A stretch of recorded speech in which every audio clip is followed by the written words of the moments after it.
It's been a great learning experience and a lot of innovation, and there is a lot more that we can do.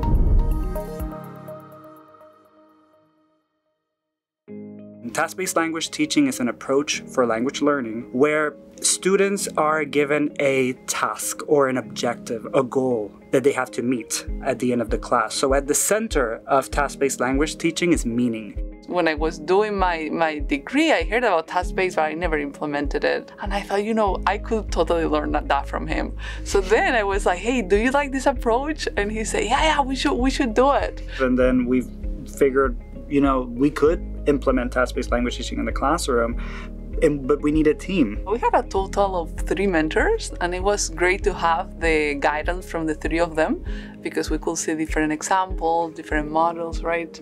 Typically, a strong-based language teaching approach starts with a needs analysis.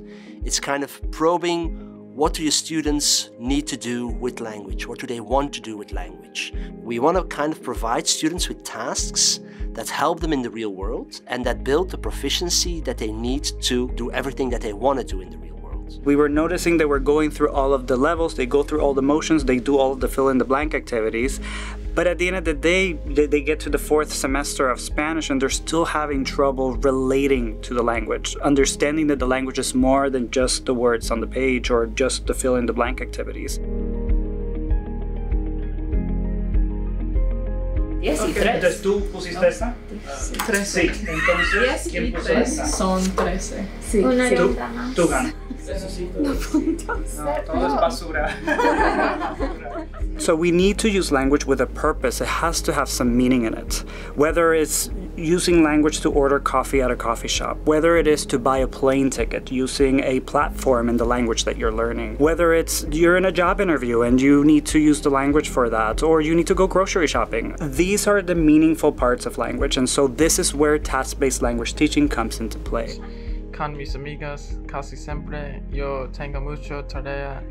Yo no hago vape o fumo en mi casa. Como todas las comidas. Me gustan pero no es necesario.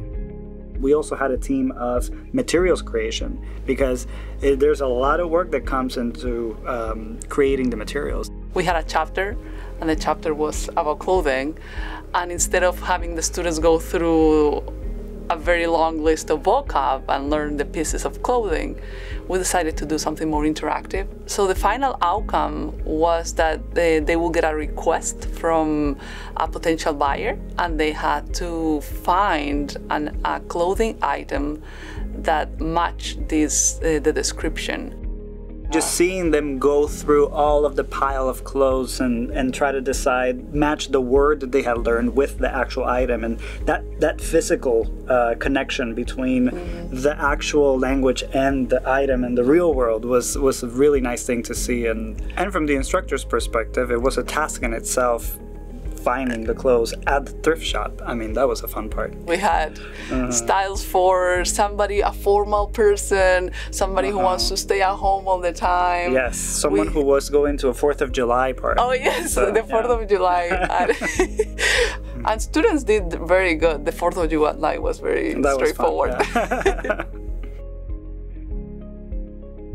But there's always some wonderful madness, let me put it like this, wonderful craziness going on in the classroom, some energy, some vibes.